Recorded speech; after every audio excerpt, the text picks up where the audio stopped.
And we are here with episode number 15 of ClubCast, the official podcast of the Diamond Club.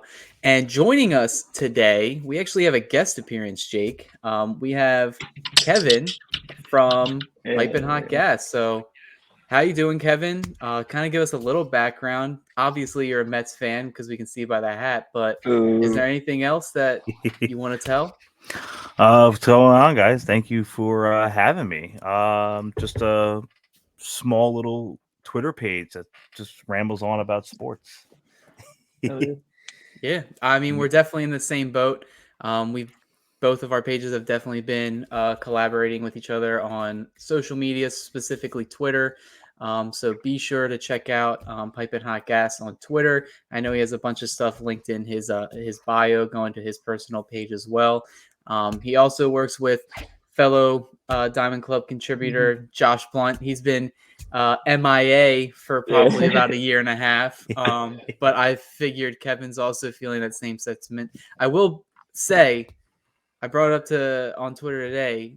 Kevin has been picking the Browns almost like every week, and Josh is not. And I was very shocked when he picked the Browns to beat the Ravens because nobody said that this past week. So huge respect to Kevin there. But as the title suggests, the last time me and Jake were here, it was right after the World Series. We all know the story. The Texas Rangers finally win their first World Championship. So they close the door. 2023 is now over. We are now in November, getting closer to December for the winter meeting. So a lot of stuff's going around the rumor mill, whether it's free agency, the trade market. But before we get into that, I feel like we should definitely talk about kind of what came out of nowhere today while I was scrolling on my feed at lunch. And it's that the Padres owner, Peter Sadler, died today. And that kind of shocked pretty much everybody. I know Dodger fans that tweeted about it. They were kind of like, they didn't have any words about it. Just obviously condolences to the Padres and everyone with that. But it kind of shows maybe why they've been going all in these past 3 years. It's definitely going to affect them maybe this offseason and definitely in the future because we talked about it before. They took out loans. Their payroll situation's a mess. And Juan Soto, that whole situation right there. So, Jake, what do you just think about the Padres' outlook? Like, how do you even rebound from that? Yeah, it's crazy because I know we said it before we went on, but it kind of makes sense to what their scheme was the last few years of how this happened. Just going all in with so much money, and like you said, with the loans and everything like that. It's going to be hard for them, not only in a sense that you lost your owner, but I mean you're switching ownerships. Like that's a big deal. Just trying to figure things out on the back end. Not even necessarily, what they're going to do front office wise, what they're going to do with their day-to-day lineup. Like now you're starting from the top and now you're dealing with problems all the way down. It's definitely going to change what they're doing, I would say. Just figuring out what's going on. Like once they figure out what's going on, obviously then they can kind of scheme and figure out what they want to do, like going forward. But it's a weird situation. It doesn't happen too often. Obviously, they're probably prepared in some way, but obviously condolences to the Padres and Peter Sandler's family. Yeah, I mean, it was a big shock. Kevin, I mean, you're on social media, I'm on social media. I'm just scrolling on my lunch break and I just see out of nowhere that this notification popped up, retweeted from Ken Rosenthal. What was your takes on that? Yeah, it was wild. I was driving home and I saw the notification on my phone and I was like, "Oh boy, like this is just now they have to rebuild and pretty much like you said ground up and fix whatever problems they have." And like we already had the Juan Soto talk, so now it's like where does all this go? Like who's going to come in and take over the team, and then how's he going to feel about Soto? Like so, it's going to be very interesting to see what comes these next couple weeks. Yeah, definitely. I mean, the Padres are kind of in for a big winter. They have a lot of players that they have signed to long-term deals. They have some payroll strengths right now. Apparently, they had to take out the loan. And Juan Soto, even if he gets traded, he's not signing an extension. So do they trade him? Do they try to sign him next offseason? I don't really know because it seems like at the end of the day, the Padres still want to go all in, but in a division with the Dodgers who win the division year after year, the World Series NL champion, the Diamondbacks, and then you got the Giants that are also on the up and up as well, especially with hiring Bob Melvin. The Padres are in kind of uncharted territory, and they've been that way since they started being competitive because they've kind of been mediocre as a franchise, especially around our time watching baseball. I mean, so I'm interested to see what they do. I don't know if they go for a total rebuild, especially now that the owner, the head honcho, he's gone. I don't know what the ripple effect of that's going to be. Who would take charge of the team? They obviously haven't said anything about that yet, but it could cause some issues, not just for this season, but foreseeable future. It could be. But moving on from the Padres situation, I definitely want to get into the manager debate.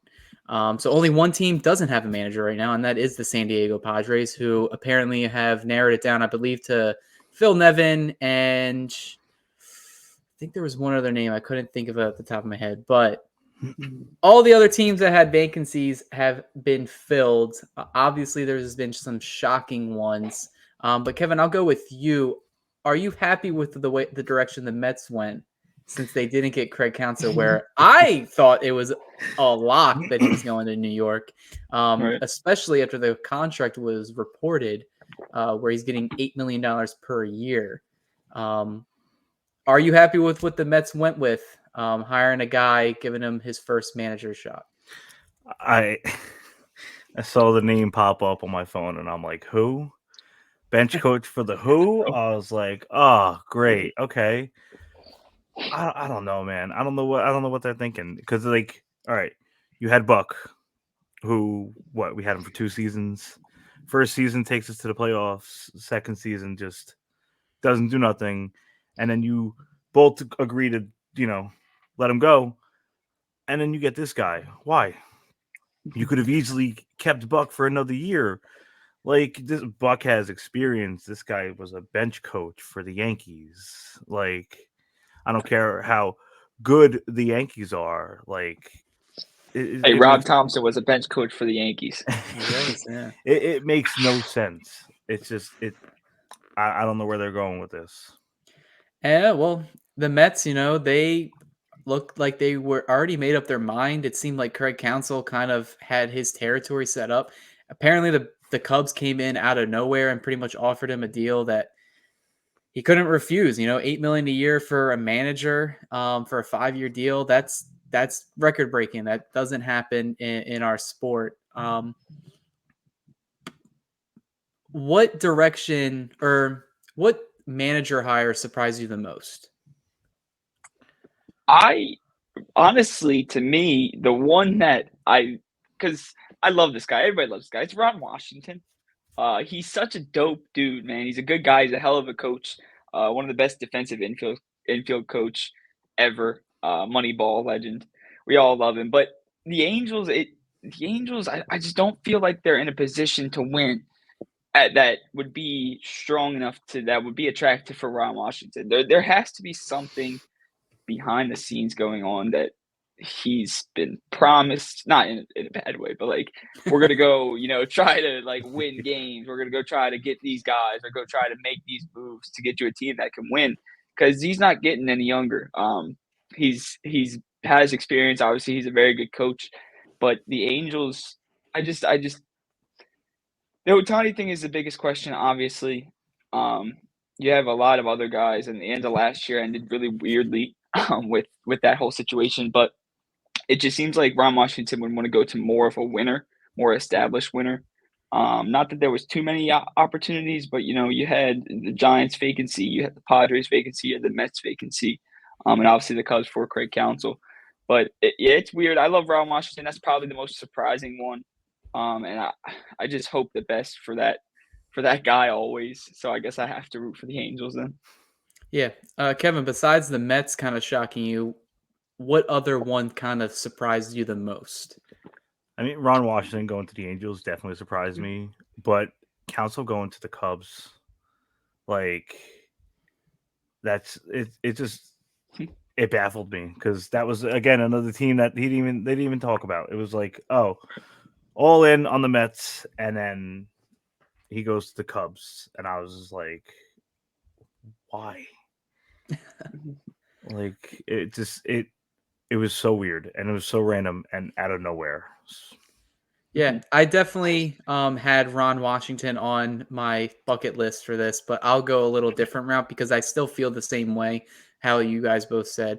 Ron Washington, I mean, I agree with you, Jake. They had to have promised him something because I'm going to tell you straight up, if I can just ride out the rest of my career on the perennial 100-win Braves teams where I have at least a chance, as long as I don't play the Philadelphia Phillies in the playoffs to win a World Series, I'll take that instead because he's not young. You know, he's the oldest manager in the league now, especially with Dusty Baker retiring at 71 years old. So, and they signed him to, I believe, just a 2-year deal. So this is the type of manager hire that is for like a win now ball club, which is why I thought it made more sense. All right, if he was going to leave the Mets or maybe the Padres or maybe if Council left, maybe the Brewers made sense. I thought that made more sense in a vacuum.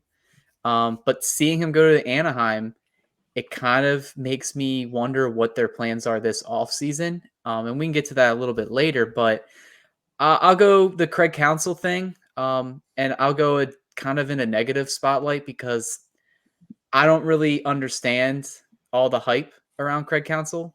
Because at the end of the day, I don't think a manager really means much to the overall like play on the field. Yeah, they're good for like culture and like I've personally been there behind the scenes and kind of seen the way Dave Roberts interacts with these guys, but he doesn't really he's not the one that's going 0 for 21 or 1 for 22 in the playoffs. Like there's not much he can do. And to pay that guy $8 million per year, that just seems really, really steep. And the Cubs, they sound like they're going to be aggressive and they're going to have a lot of money to spend and good for them because they are a big market team. But they have a lot of needs, and especially it was prevalent in their collapse in September. And it was the bullpen. You could use that $4 million extra to go sign like an actual reliever that's worth something. Because I know Craig Counsell isn't going to go up there on the mound. And I kind of look at his track record. I get that the Brewers are like that small market team, like they were different, and they didn't do things the way other teams did, and they went up against big market teams even in their own division with the Cardinals, the Brewer or the Cubs, and they ended up winning the division, I believe 4 or 5 times in the past like 8 years.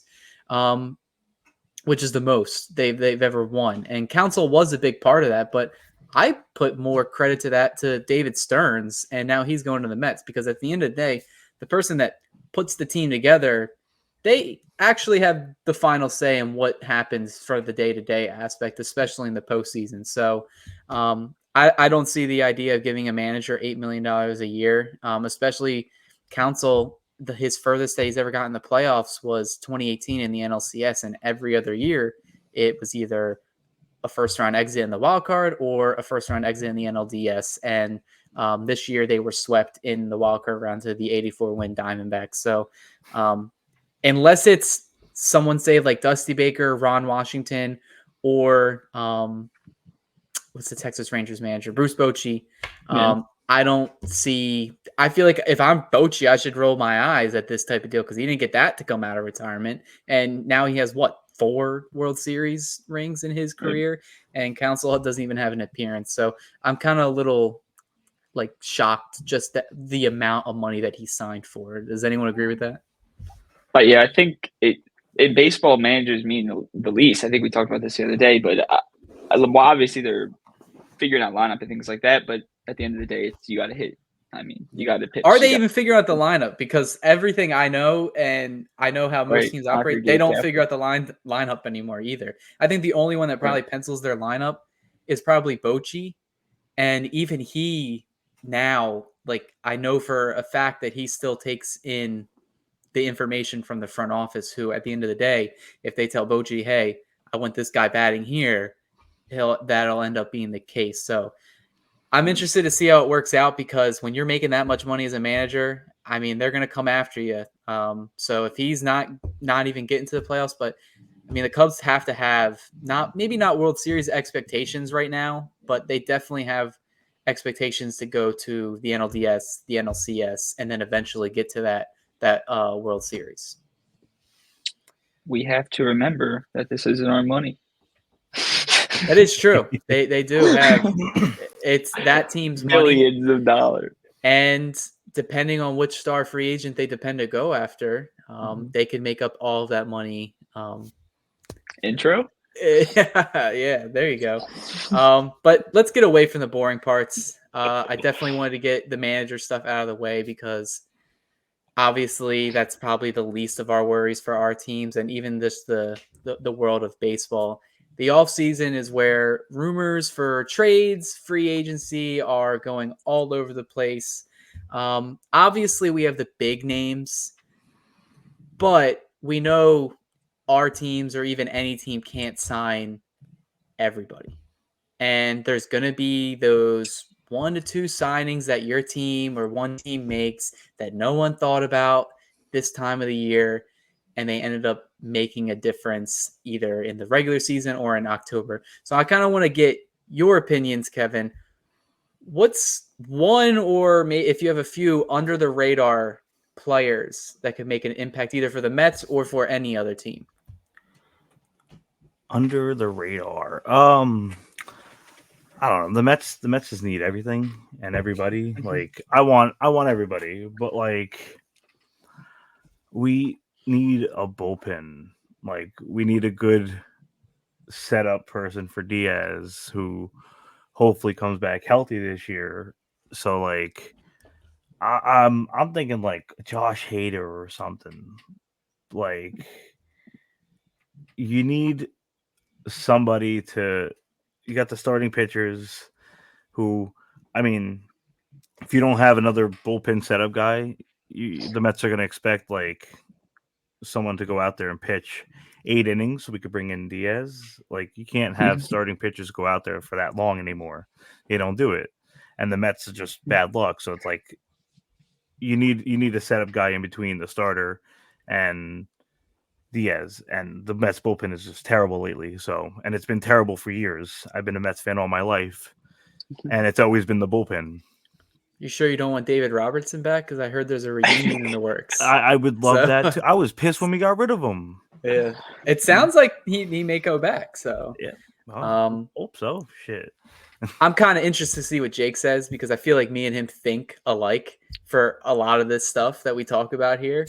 So what's an under the radar player or players that either the Phillies or some other team can take a chance on that make a big difference?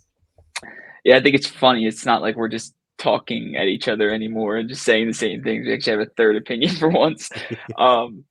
But honestly, man, there's a lot of deep. This is a deep free agent class. I wouldn't say it's more top end. Obviously, you have the Japanese dudes at the top, and probably the 2 best free agents.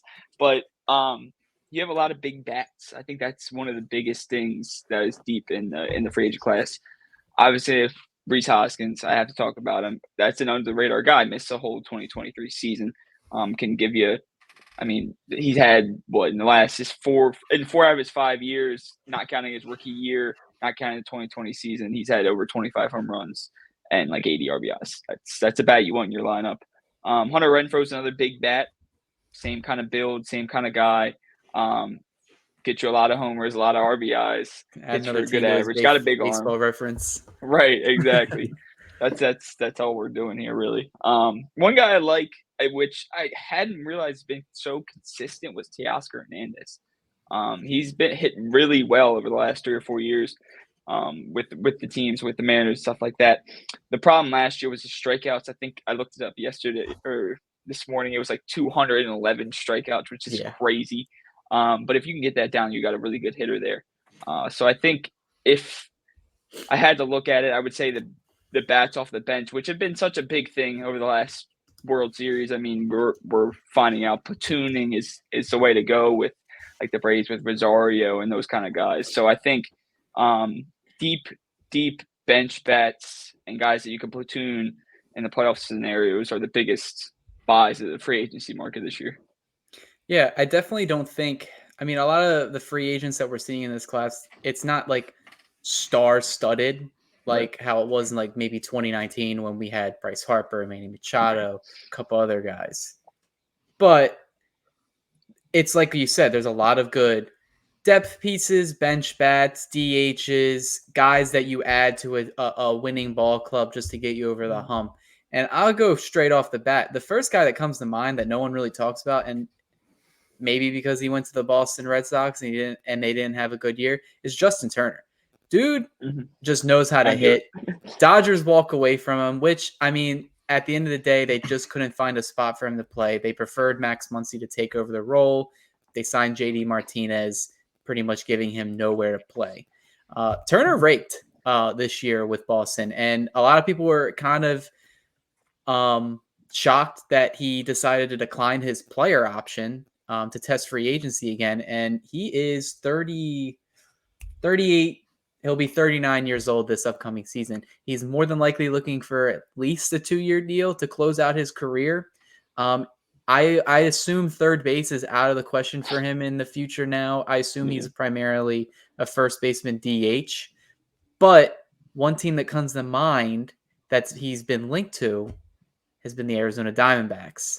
And I think it would hurt me to see him play for Arizona, but it makes a lot of sense because they do need a third baseman, and they could just put him at DH because they are losing a couple hitters this season. Gurriel is more than likely gone. He posted a farewell post. They could always put Christian Walker. I mean, he did win Gold Glove this past year. They could put him at the DH, but JT, I imagine that he could play platoon at third and then take a couple of games at DH to rest his legs. So I definitely think he's going to be a guy that a lot of these fringe playoff teams look at, especially ones that need a deeper bench and need someone to either play the corners or DH. And this DH market, some teams can't, they're priced out of Ohtani. The first people that are going to look at are these other guys that are still really good hitters, so like JD Martinez, Justin Turner, Jorge Soler, these guys. Another guy I love that no one really talks about anymore, and I'm kind of on the train for the Dodgers to get, Kevin Kiermaier. Dude's been Mr. Consistent probably his entire career. Maybe a couple bumps in the road, but at the end of the day, he plays elite defense. He's arguably probably the best defensive center fielder of the last 8 years. Had a really good year in Toronto. He was heavily linked to the Dodgers last offseason. Andrew Freeman, who drafted him, they have that strong Tampa Bay Rays connection. Dodgers need a couple left-handed bats to replace the veteran, perhaps Jason Hayward, David Peralta, depending on what other moves they make, shifting around their outfield. He makes sense to plug in at either center or left field. Got the contact. He's still got the speed at his age. Probably can get him on a 1 to 2 year deal. But he's definitely someone that's been way under the radar. I feel like just because he's played for the Rays, I feel like nobody knew he played for the Blue Jays last year, but he was a big part of what they did last year. But yeah, we are Kevin Kiermaier fan club here. Me and Jake love him. I would be happy to see the Dodgers pick him up to be as a platoon bat. It's just at the end of the day, he could take a starting role. Would he just buy into what the Dodgers usually do, like Jason Hayward and David Peralta did? I'm not too sure, but you never know. Yeah, I keep trying to convince myself there's a role for Kevin Kiermaier, but we just need a bigger bat off the bench. Like we need the defense, we need the left-handed hitter, but we need a bigger bat. He doesn't have the biggest bat enough as we need. But yeah, I love him. Honestly, he's a very good fit for the Dodgers. Yeah, I think it makes all the sense in the world. But that's our under the radar signings. There's been a lot of rumors of trades, a lot of teams that are predicted to either be completely on the teardown. Stars are going to get moved. It's inevitable. It's going to happen. Where they're going to get moved and who's going to get moved is the biggest question. So, Jake, I'll kind of shoot it off with you. What's one big star not named Juan Soto that'll get traded? I know what you're gonna say, so I'm not gonna say him because they just announced that the other day, and I know you want to talk about him. Um, I think Corbin Burns is another obvious one. But I like Shane Bieber, man. I think Shane Bieber I think that connection in Cleveland is about done there. They DFA Cal Quantrill today. It seems like they're trying to shake up the roster a little bit. Not that they're out of contention or anything like that, but they always are doing things to change the roster, kind of slash payroll too. So I think Shane Bieber could be a big thing. I think just starting pitching in general could move a lot. Like I said, Burns, Cease is another guy that probably gets moved. There's some other Mariners have a bunch of guys out there that could be moved. But I think honestly, I'd like to see the Phillies make a run after Shane Bieber or Corbin Burns, somebody like that. But those are the guys that I think have a bigger chance of going. What type of deal do you think the Phillies, if they inquired about Bieber, who would you give up? Because realistically, you got to think he had a little bit of an injury hiccup last year. He only has 1 year remaining, and besides the year he won the Cy Young, it's kind of been up and down. So I feel like, unfortunate for the Guardians, I think his value is at an all-time low. So I don't think the Phillies have to give up much, but the way you said the market is for starting pitching this year, you may have to overpay a little bit. So are there any prospects or major league ready talent that you're willing to give up to get that guy? It wouldn't be anybody in the lineup. It's not worth it, obviously. I did mock the Nick Castellanos trade. I thought that made a lot of sense. They needed a power bat. They have money. They have plenty of payroll. But obviously, it sounds like that's not going to happen. But I agree with you. It's definitely not Painter. Mick Abel would be a question. If it was Mick Abel and like a throwaway, lower level prospect, I probably would do it. But I think McGarry is more like our number 3 prospect, number 4 prospect is what you would see, and probably like a lower level guy. We don't have a lot of fringe talent. So you could see like 2 or 3 around the 10 overall prospect mark, and then like a fringe level guy. Carlos De La Cruz was a guy that I expected to be traded. It's a fucking big ass dude that hits bombs. Rule 5 eligible. We did not put him on the 40-man today. So that was something surprised me. Could be in a trade like that. But yeah, it's either going to be a top, 5 prospect, not 1 or 2, or a collection of lower level guys and some fringe talent.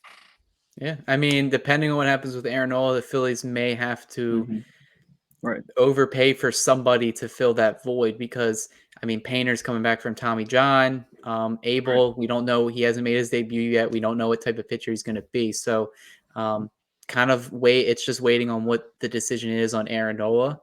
But Kevin, what player do you think is going to get traded either to the Mets or just in general that is a star player that you think is on the move? And if it's not to the Mets, who do you think it's going to? Juan Soto to the Mets. I heard, what was it today? I think it was pitcher from the Rays, Tyler. I forget his last name. Glasnow, yeah. But I saw that he possibly might get traded. I know I saw the other day Jonathan India might get traded. So and that's a big one. And I know that India his dad is a huge Mets fan and watches Mets games and records his son's games and watches them after the Mets game. So he'll watch the Mets live and then he'll watch his son's games after. So I think India to the Mets would be insane. But I could also see Tyler getting traded somewhere else too.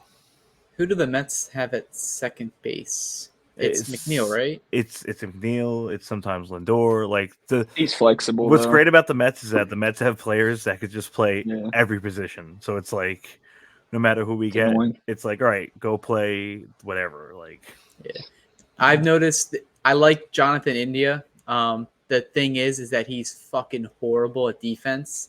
So that brings down his value. And I feel like the Mets kind of are trying to take that Dodgers Brewers analytical feel. And I think the team that they're going to try to put together is defensively elite. oh, definitely. And I think that's kind of the way the Mets are already on, is because they're trying to get younger and more athletic, which is what I think is what most of these contending teams need to do. Is if you have sluggish players, you need to get them out, get them in, get the young guys in, get the athletic guys in. India definitely is probably getting traded. It's been reported pretty much everywhere. The Reds try to trade him at the deadline, but didn't end up getting anything to come to fruition. They have a lot of infield prospect depth where they can move him, and they have a dire need for starting pitching. So I could definitely see the Mets maybe giving up one of their arms, or any other team giving up an arm. I'll throw a wild rumor before I talk about mine, and I wrote about it the other day on Dodgers Beat. Juan Toribio tweeted out, or in his article kind of going over the Dodgers offseason plans, kind of threw a name that nobody has even mentioned, and that was Bo Bichette.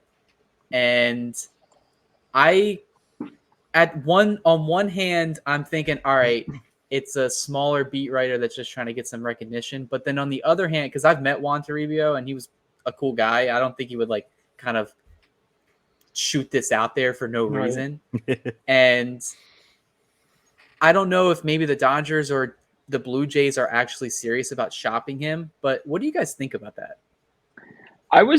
I saw that this morning on Twitter, and I was real confused. It didn't make a lot of sense to me.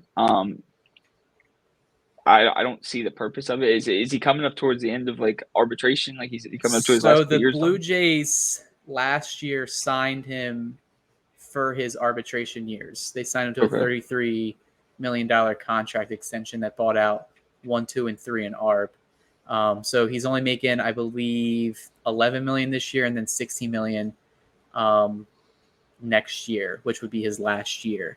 But yeah, I thought it was a little shocking just because, the Blue Jays, they aren't out of contention, but maybe they kind of, after this wild card exit, they're kind of looking at themselves like saying, all right, well, we kind of need to retool a lot of the roster.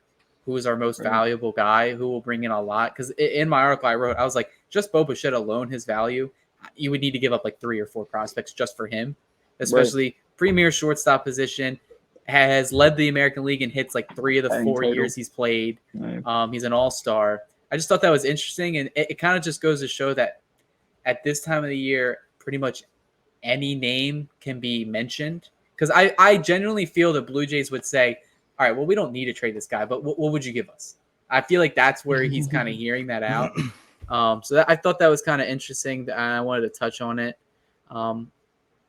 For me, a guy or a few guys that are going to get traded, starting pitching is the big thing. And there's a lot of teams that are looking to pretty much clean slate, clean house. You mentioned Dylan Cease of the White Sox. They are a team that has been listed as virtually every player is open for business. Another team is the Brewers. Virtually everybody's open for business. And that intrigues me because it goes off that same point Juan Toribio made. And then he brought up Willy Adames' name, who's been pretty much mixed with the Dodgers since Gavin Lux, or even before Gavin Lux got hurt. All winter last year, that's the name I heard that was being talked about between the Dodgers and the Brewers. Brewers ultimately thought that they were still going to contend, and they did. They won the division, made it to the playoffs. But now you lose Craig Counsell. Now you are kind of at a crossroads because, I mean, the Cardinals have a horrible year in 2023. I don't expect that to happen again this year, especially if they're aggressive in the pitching market. The Reds are on the up and up. And then the Cubs, they look like they're pretty much putting all their chips in one basket. So the Brewers, they may have to start their rebuild. And I think they can package a deal with Burns and Adames But I'm even going to go one step further because then this gives me the left-handed bat. I'm going to throw in Christian Yelich and say they try to get rid of his contract because he has a lot of money guaranteed left on that deal. And a team, I'm not even going to say the Dodgers, a team like the Yankees could be all over that because they need a shortstop, they need pitching, and they need a left-handed bat. And they've been linked to Cody Bellinger in free agency. I don't think he goes to the New York because I don't think their MO is to sign big-name free agents anymore unless they're a pitcher. Because we've seen the past couple off seasons, that's what they've gone after with Garrett Cole and then Rendon last year. So I actually think the Yankees could pull off a huge deal that can involve almost all three of those guys in some capacity. And I feel like if they miss out on Juan Soto, which I think they will, because I don't think in all honesty, I don't think Juan Soto does get traded. Even though with all the reports saying that they will trade him, I think the Padres still think they have a good enough team, and they'll probably go in to 2024 with the ideas to compete and win the division or at least get a wild card. So, I'll go with the Yankees making a big splash. I think they get Corbin Burns. I think they could try to get Willie Adames and sign him to a realistic extension. And I think they could, if they wanted to, they could attach Christian Yelich's deal because that brings negative value to the trade market where they won't have to give up many of these guys. I think a guy they could give up that's been in the trade market for a while now is Glaber. You already read it off I saw you reading it with your lips, but yeah, it just makes sense for the Yankees to kind of retool their roster a little bit because then they kind of get everything they really need. They get a left-handed bat, they get a pitcher, and then they get a shortstop. And Adames, I believe, is for this year and next year. So that kind of bridges your gap. Maybe let Volpe kind of grow into his own, get a couple years. You can still sign Adames to an extension and then maybe have Volpe at second. It really just depends on what the Yankees want to do. But I could also realistically see the Dodgers doing this deal as well, but maybe take away Yelich. I think they could definitely package a deal with Burns and Adames, but I think the fact that Burns is a Boras client, I feel like it makes them less enticing to get him because I don't think they want to give that much up for a rental, even if it's for a position that they direly need. You may have just talked me into it in like the 2 minutes that you had it. Because first off, the Yankees are the land of misfit contracts. They have the shittiest contracts. Take them all, whatever. Like you said, I think Cody Bellinger is a big ask for them. I don't know if that's really their style anymore, and obviously convincing him to get out there. But they add those guys, free up a spot. I mean, Volpe's at short. They free up a spot for Peraza, leave a spot open for maybe Matt Chapman at third, somebody like that at third base. I may be the GM of the Yankees, dude. I mean, I may have to go there and help bro. them. Yeah, so it makes a lot of sense, man.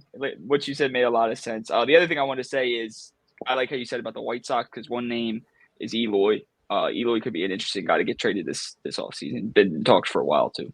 Yeah, it's definitely. We're going to be seeing some names thrown around.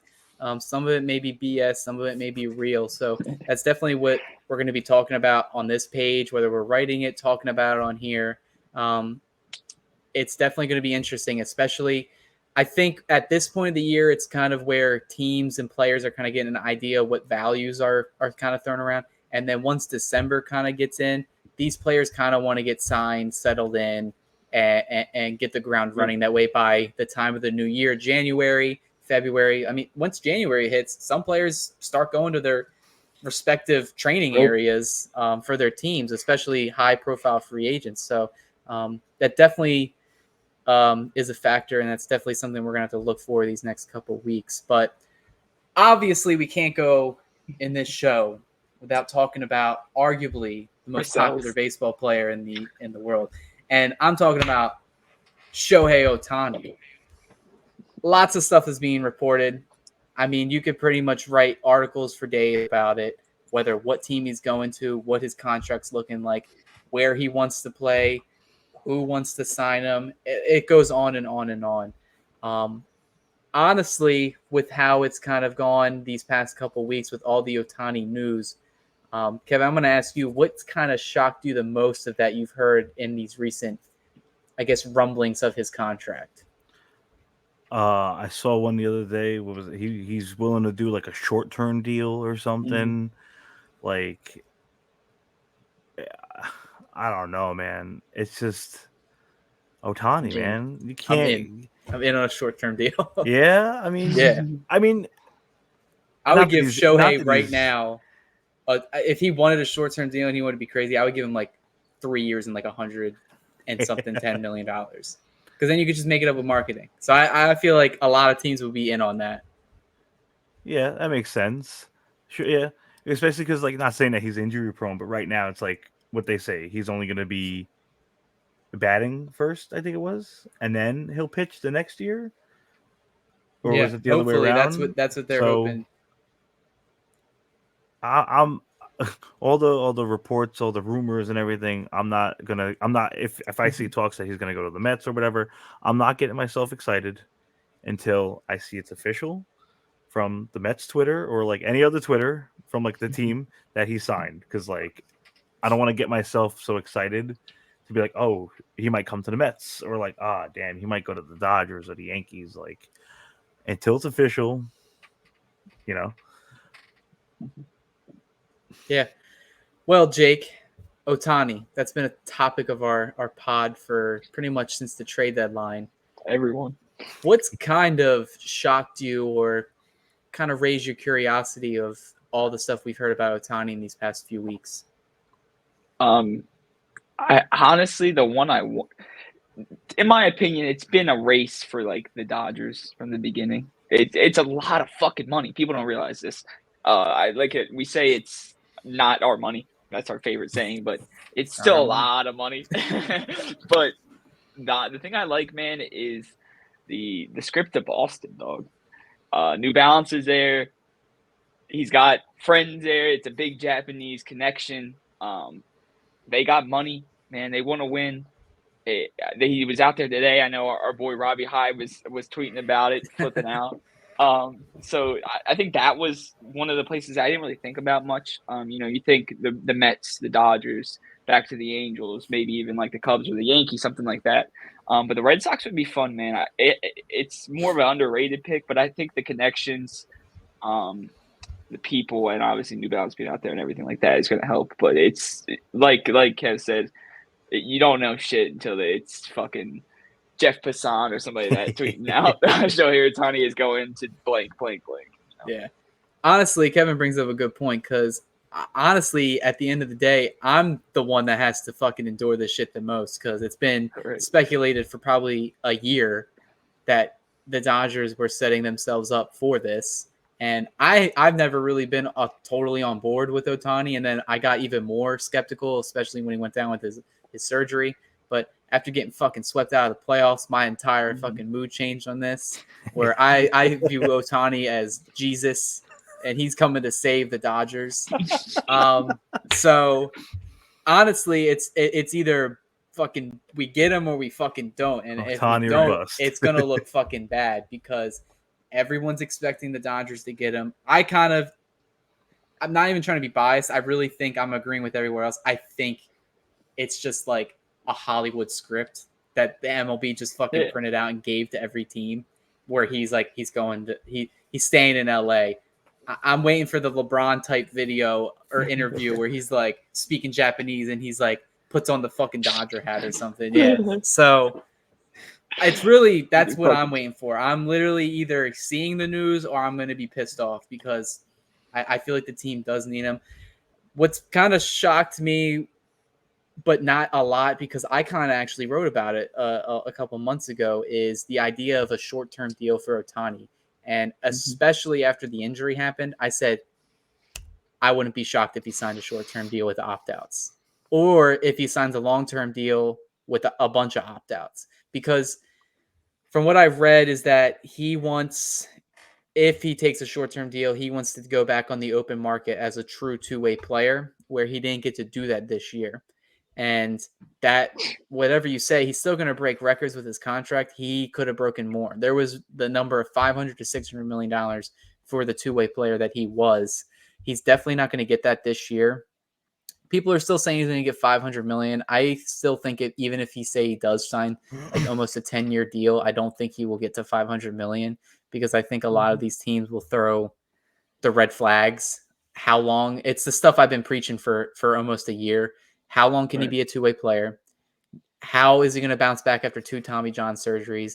And how good of a hitter is he going to be if he continues to do the two-way thing? Because it's obviously wearing on his body. I mean, especially at the tail end of last year, he had the arm injury, then he had the oblique injury, then he had the back injury, and then they ended up shutting him down for the year. He's going to win the MVP this year, and you may get 2 or 3 really good years of Ohtani, but after that, you still have to pay for what, 7 to almost 10 years left of you don't know what you're going to get. And I think that's why a shorter term deal is more appealing to a lot of teams. And I think a lot of more teams can put their hat in the ring if he opens that up, which would just make the bidding for Ohtani even crazier because, you may laugh at the idea of a team going in there and saying, all right, I'll give you 3 years and maybe I'll give you $60 million a year. I'll tell you, a team's going to do it. And if a team's going to do it, it's going to be the Dodgers. I literally, when I read that, I was like, you might as well just put him in the Dodgers now because I feel like if he does sign a short-term deal, Andrew Friedman probably fucking read that memoir or that news reading. He's like, oh, shit, I'm going to fucking go in there now. He did it with Trevor Bauer, and we know how that deal turned out, all the fucking shit that happened with that. Bryce Harper was the big one. Harper wanted the year, so he went to go play for one team. He signed that, what was it, 13 years, 12 years? Yep. Like that. 13. And the Dodgers offered him a crazy contract. I think it was one of our beat writers said it was around 4 years, and they were doing $45 million a year with opt-outs after a year, I think 2, 3, and 4. And I think for Ohtani, if he really does want to test the market as a two-way player, but the Dodgers really want him, I could see them maybe not going on a 2 or 3 year deal, but maybe offering him like a 6 to 7 year deal and giving him opt-outs after year, like an opt-out after year 2. I definitely think a lot more teams can make that affordable like contract to them because I mean at the end of the day you're going to make your money with Ohtani because it's Ohtani. Literally, he's not just marketable in the US, he's marketable around the entire world. In the terms of baseball, he's going to make your money back. I don't think the Dodgers or any other team are really concerned about that. They're really just concerned about, all right, what's going to be our roster construction if shit like hits the fan after year 4, which, I mean, we've never seen a player like him before, so there's really no concrete answer to that. So I definitely agree with Kevin. The short-term deal, the aspect of that really intrigues me. And it kind of would shock me if Ohtani went that route because he doesn't seem like a guy, because he doesn't really talk. No one really knows what he thinks and does. It would really shock me if he seemed like kind of like money grabber. You know what I mean? If he's like, yeah, I want an opt-out. Let me test the market again and get my $500-600 million deal that I want, and then like ride out into the sunset. That was exactly what I was going to say. I don't understand why the shorter terms and the opt-outs are more attractive to Ohtani, especially coming from the environment he just was in. I mean, we're seeing Mike Trout's career decay on a team that's not winning, and this guy who is all about winning to the point where he didn't disclose injuries, played through injuries on a team that was 500. It would make sense to have a shorter term deal. I mean, these teams like that are interested, like the Dodgers, are obviously perennial winners. But like you said, what is the roster construction after year 3, after year 4, after year 5? You never know what's going to happen. It's rough for the teams because, I mean, like the Dodgers, like we've talked about all along, we're waiting on, okay, are we going to get him or are we not? But I just think that the shorter term or an opt-out, a longer deal with opt-outs along the way would be better for a player that wanted to win. Yeah. So we definitely know that the Ohtani sweepstakes are going to be the big topic of this offseason. We're going to talk about them in future episodes and all, and whatever we write about on the blog. But I kind of want to get like a general idea of when you both think he will sign. So I'll go with you, Kevin, first. When do you think Ohtani sweepstakes come to an end? I don't know, man. I'm hoping right now, like my phone goes off and it's like, boom, Ohtani to the Mets or something like that. But like maybe like early January or something like that. Like maybe right before, like I wouldn't say like too late into it, like after the holidays and everything, like early January. What about you, Jake? I don't think it lasts long. I think he's already making his visits to his small collection of places. I think once he makes his visits, narrows down where he'd really like to be.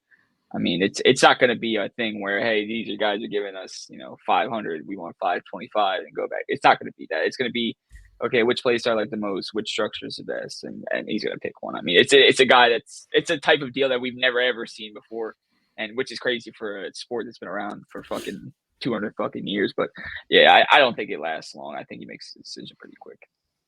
Yeah, I definitely.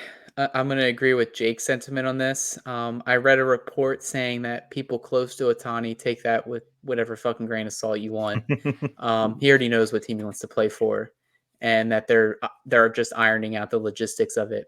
I'm just going to go shoot my shot. I think he signs cliche. I think he signs during the winter meetings. And I'm going to put him on the Dodgers. I think they get it done. I think that'll be the team he signs with. But I would not be surprised, and I want to kind of get this wrapped up before we go on to our last segment. I threw around the idea that he may go back to the Angels, and not many people have been talking about that until now.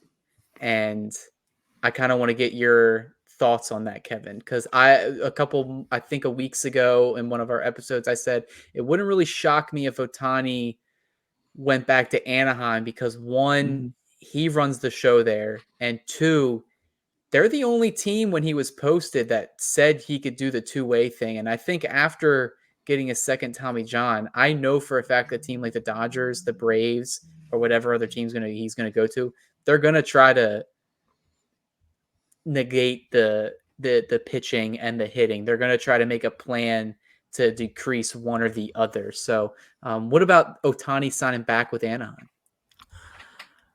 I don't know, because like Jake said, like he wants to win, and but Ron Washington, yeah, honestly, Ron Washington, but like I don't know, but all I know is he better pick a good market team. If he goes to like Oakland or something, it's like what? Like I want him to go to a good team, and I feel like the Dodgers would be good for him. I feel like the Mets would be good for him. Like, but then like, look, you don't hear people saying like, oh, he might go to the Phillies. Like, he goes to Philly, that'd be wild. Philly would love that, and like, yeah, of course, it'd be insane because like, boom, you got Otani, and it's another big market team and more money for the team because these people love Japanese baseball players. I used to go to Yankee games when Ichiro was on the Yankees, and a lot of Japanese people were going to these games just to see Ichiro. So it's like wherever he goes, people are gonna come. So like teams got to think about that too. But I feel like him going to the Angels, I don't see him going back. What about you, Jake? Do you think there is any type of possible reunion? I think honestly, we've talked about it a bunch. Again, I think we've talked ourselves into it as one of the possibilities. But I think the big thing, for like you said, it wasn't that long ago that he was coming over, trying to find a team that would let him do this two-way thing. And especially now after his injury, it's going to be an even bigger issue for these teams. I mean, before he was an elite pitcher, elite hitter, and teams didn't even want him to do that. Now he's, a pitcher coming off a Tommy John surgery, off, an back injury, an oblique injury. Why would a team, want to really risk that? I don't know how much he would trust these teams to allow him to do that. And obviously he wants to do it. I don't, just from what I've seen and what's been thrown around, he wants to do that for a long while. So I think that's the biggest leverage that they have is, like you said, familiarity. He can do what he wants. They trusted him to begin with. But again, it's the winning thing. And obviously it's going to be a number. Not the biggest factor, but that's another big market, but not as big as some of the other ones. Yeah, I definitely think at the end of the day, I don't think he's going to the East Coast. If I had to put three teams that are on that pie chart, I would say it's the Dodgers, the Angels, and the Giants. I think all three of those teams will be in it to the end. But hopefully he signs during the winter meeting so that the domino effects kind of trickles throughout the rest of the league, and we get hopefully almost every free agent signed by January, February. That way we don't have to worry about it, especially the big names. But moving on to our last segment, kind of what we like to do here is we'll kind of take a look at our teams, what we want them to do, especially whether it's the trade market, free agency, anything is on the table, especially since all three of our teams unfortunately did not win the World Series. One of them didn't make the playoffs, and one of them got I swept wonder in which the one. NLDS. So, Jake, I'll go with you. The Fighting Phillies. Obviously, you wrote your piece on the Diamond Club, our blog the other day, kind of highlighting what went wrong during those final 5 games where the bats went cold. They have a lot of question marks. We talked about it with Aaron Nola. What is your kind of ideal goal for the Phillies, whether it's in the trade market, free agency? Have at it.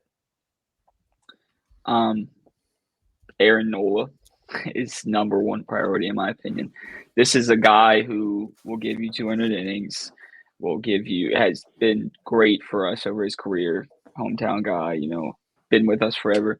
I think the biggest thing is he's another guy that's not gonna, request the bag. I think if you throw him enough money, a decent enough contract, he will take a slight hometown discount, will stick around. He doesn't want to go anywhere. I mean, these guys don't come to Philly and want to leave. It's not a place that you want to leave. But it's obviously a numbers game. I don't know. The market has a lot of good pitchers. So I don't know what teams like the Cardinals or teams like the Giants or even teams like the Braves might want to do. But I think Nola is top priority. I would probably 30 mil a year, 25, 30 mil a year, 6 years, 7 years, even maybe if you have to. You can't give up a guy like that. And especially with our roster construction with these guys all in their primes right now.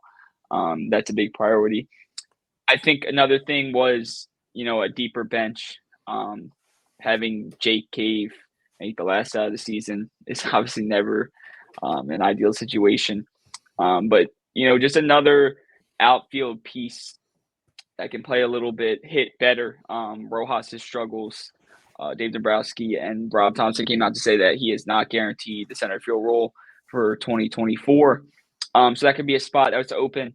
The biggest thing, I think, is figuring out what you'd want to do if Nola leaves and if Nola stays. Obviously, you have to replace him if he leaves. You have guys out there like Bieber, like Burns, like Cease. I think if Nola leaves, you see a higher end one. Maybe like them go after Burns to try to replace that ace, even though you still have Zach Wheeler.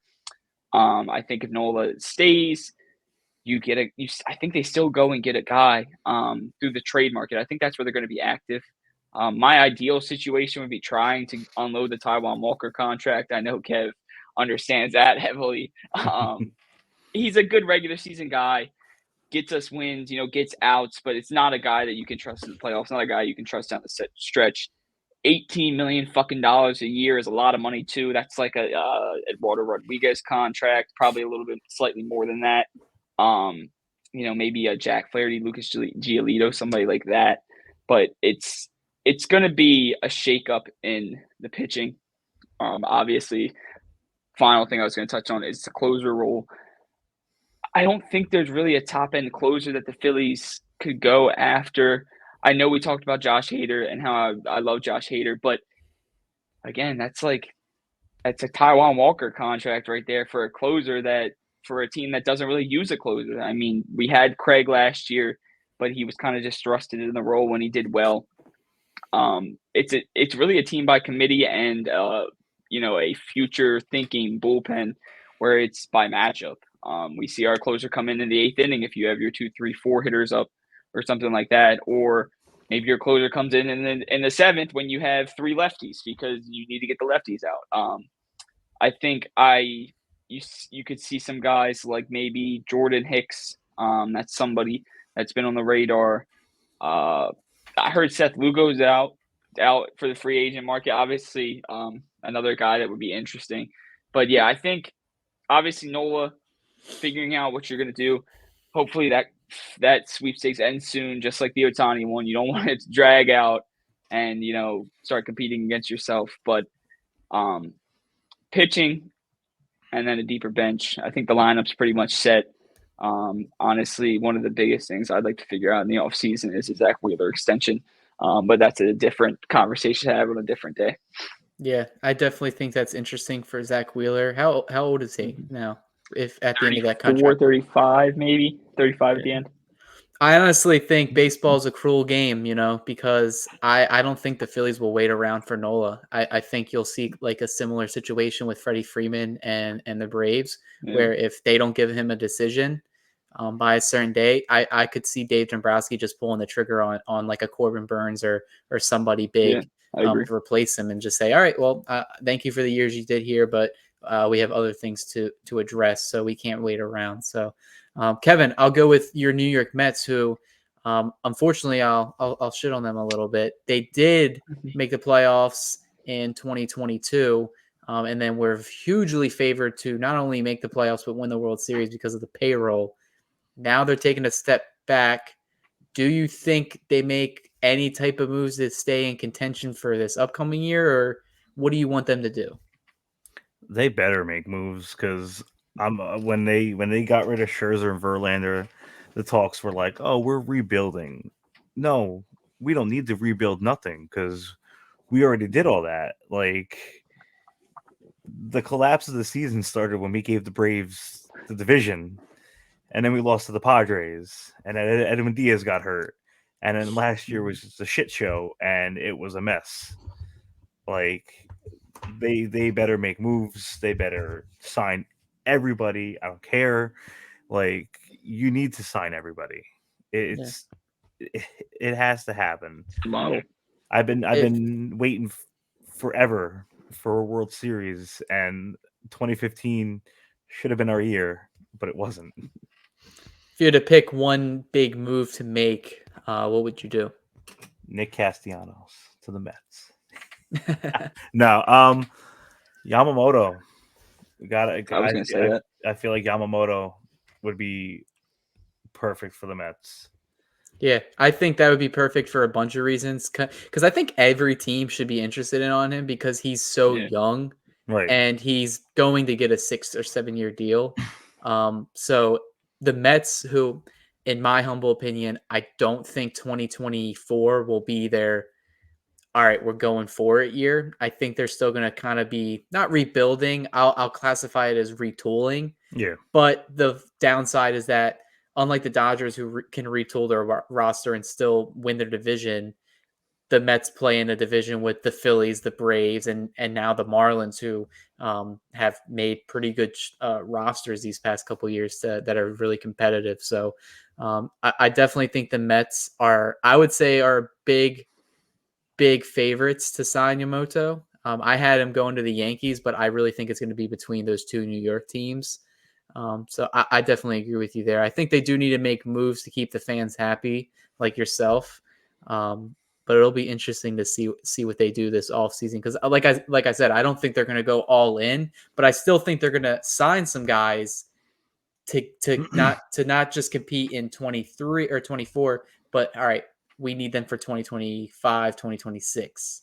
That seems to be the plan from Cohen. And now you got Stearns, who's pretty much one of the smartest guys in baseball, where you may not see them sign a lot of these big money guys. They may go take a note of the Dodgers and Rays playbook and kind of go dumpster shopping. So, well, I mean, we have a great farm system too, apparently, because we got everybody from the Scherzer trade and the Verlander trade. But it's like we got to keep Pete, because if we let Pete go, then that makes no sense.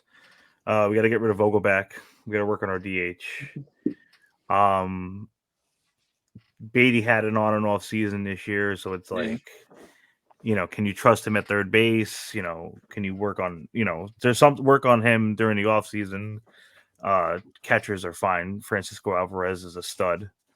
And I mean, you have the outfield. You got Nimmo, who is on that contract still that we signed like last year. And then I'm drawing a blank on his name, but the guy that we had that came out of nowhere this year, and I'm drawing a blank on his name. DJ Stewart. Okay. DJ Yeah, Stewart yeah, popped yeah. off this year, and I had no idea who he was, and he did fantastic for us. For what we could ask for to at least keep us in some sort of running. So definitely got to make some moves. And like you said, I'm not expecting them to sign everybody, but like you need to make big moves at least this season to focus on the seasons to come. Yeah, I definitely share that sentiment. In terms of the Dodgers, I mean, it's pretty straightforward and simple. I've been preaching at it on our page, on Dodgers Beat. They need pitching. I think they need pitching more than they need Ohtani. Ohtani is more of like an icing on the cake. The fans are sad because we can't get past the first round. They need something to be excited for again because, fortunately, Dodger fans are spoiled.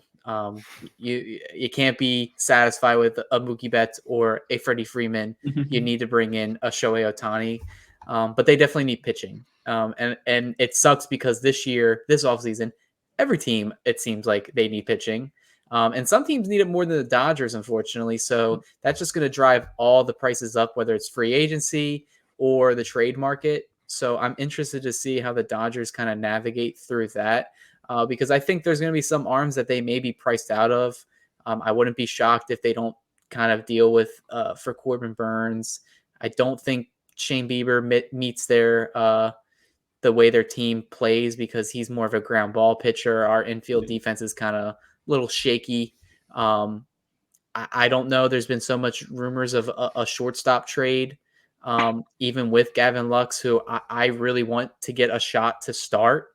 But it seems like for whatever reason, they may not be 100% sold. And that is for good reason. I mean, we saw the injury he had last year. I watched it live and I was like, career altering. I was like, his leg literally looked like spaghetti. And even after that, it was like he tore, they put it out in an article yesterday. He tore his ACL, MCL, Like and he ruptured his hamstring. I was like, he did it all in one play. I was like, that had to hurt. But obviously, Ohtani is going to be the one that's talking, but I think the biggest thing is starting pitching, and especially it's kind of like what happens with Kershaw now, because he's not signed under a contract and he's getting a shoulder surgery, which it's the same surgery that Brandon Woodruff's getting, and he's out for all next year. But Kershaw is, for whatever reason, saying that he's hoping for a midsummer comeback.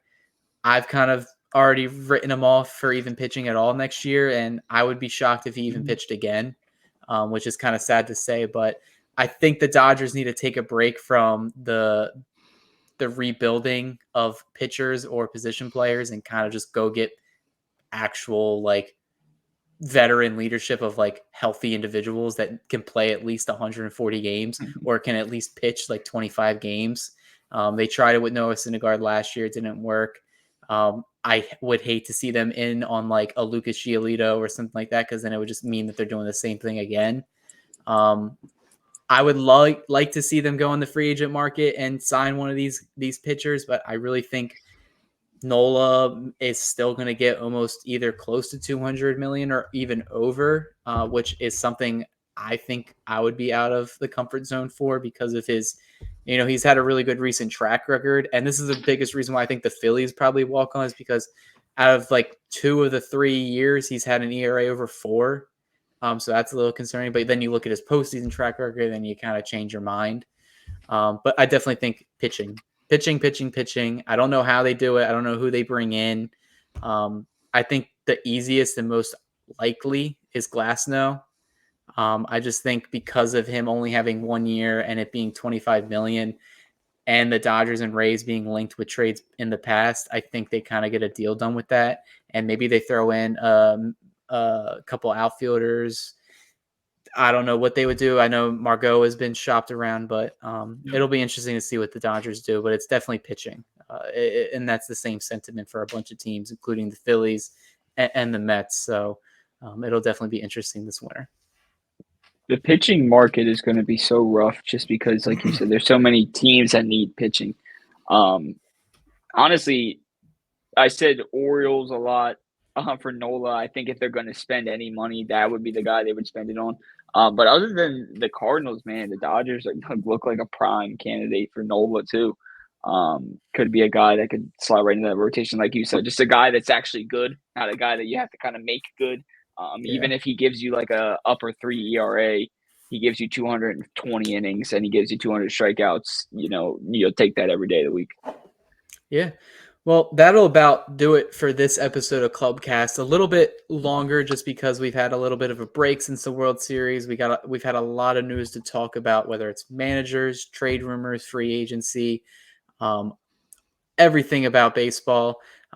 Definitely a huge shout out to Kevin and Piping Hot Gas for coming on, talking about some things about the Mets, kind of now getting his name out there, getting our name out there. We'll definitely be promoting each other's pages, especially once this episode's released. But yeah, definitely thank you for coming on.